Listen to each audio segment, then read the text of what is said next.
欢迎来到新兴消息频道，请订阅频道，所以大家不要错过当天最热门的新闻。我们今天的时事通讯包括以下内容：赵丽颖崩溃大哭，坦言要不是婆婆有这要求，也不会和冯绍峰分手。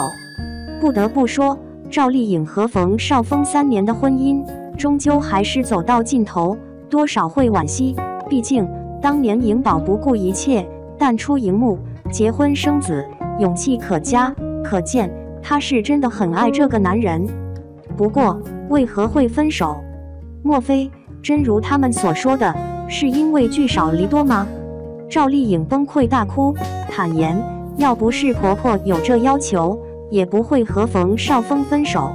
面对质疑，赵丽颖质疑她要我生孩子。原来婚后，冯妈妈要求颖宝放弃事业，要为冯家生3个孩子。然而，颖宝认为生儿育女是他们夫妻的事，婆婆管得太宽了，为此婆媳常常闹矛盾。然而，冯绍峰又是个妈宝男，无法改变母亲的想法。就这样，赵丽颖彻底失望了，于是提出了分手。而今，恢复单身后的赵丽颖，没有自暴自弃，也没有受婚姻影响，在舞台上绽放自我，彻底活出了每个女人所羡慕的那样。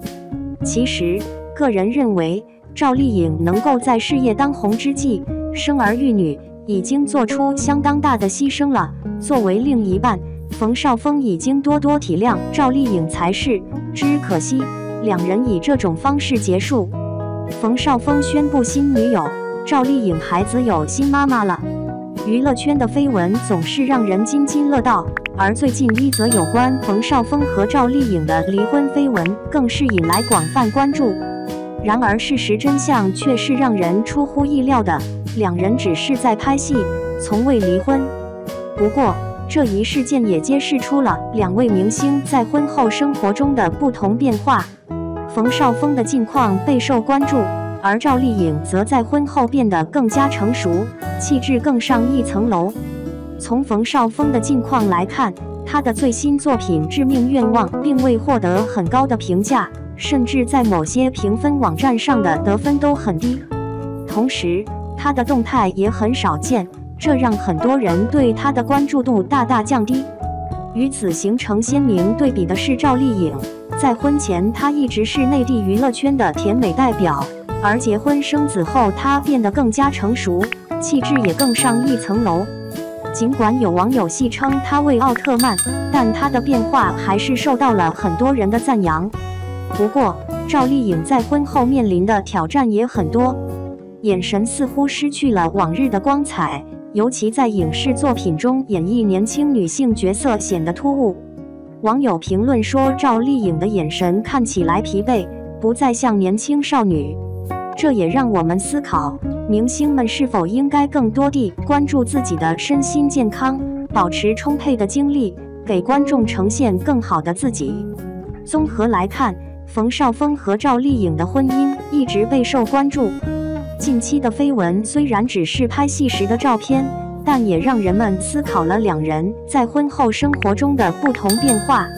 无论是在工作还是生活中，作为公众人物，明星们都需要时刻保持自身状态的最佳状态，才能更好地呈现自己。离婚后的女性明星为何焕发出更多的活力，而男性则普遍失去光彩？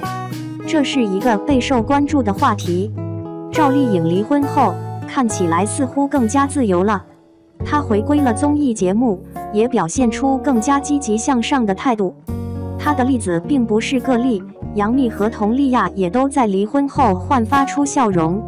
这些女性离婚后的状态明显好转，充满自信，散发出老娘最美的气质。然而，离婚并不仅仅是为了焕发出更多的活力。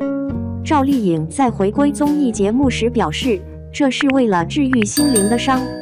她谈到了孩子的抚养问题，让人看到她作为一个担心孩子的妈妈。尽管她还是被媒体拍到赴上海看望孩子，但离婚让她获得了一些自由，不再受婚姻的束缚。然而，离婚并不总是给女性带来好处。比如说，赵丽颖复出后的作品表现并不尽如人意，而男性则普遍失去了光彩。但是，这并不改变事实，离婚对于女性来说，有时候能让人重新焕发生机。美好的爱情可以让人变得更加美丽，但是当爱情不再美好，离婚也许是让人重新开始的一种方式。尽管离婚并不总是能给人带来好处，但也许这正是人们需要的。那么，你怎么看待这个话题呢？离婚真的能让人重新焕发生机吗？做一个高贵的女王，从情感关系中解脱出来。当你深陷一段不快乐的关系中，是否曾经想过离开，但又因为各种原因而不愿放手？这样的情况时常发生。我们常常觉得忍耐和妥协是成年人应有的态度，但其实这种情况只会让你越陷越深。如果一段关系不再带给你快乐，反而让你疲惫不堪，那不妨果断结束，做一个高贵的女王。在结束一段关系之前，你需要先审视自己的感受，你是否真的快乐？这段关系是否真的还有希望？如果你发现自己不再快乐，那么这段关系很可能已经到了尽头。这时，你需要为自己做出决定，不要等待别人来解救你。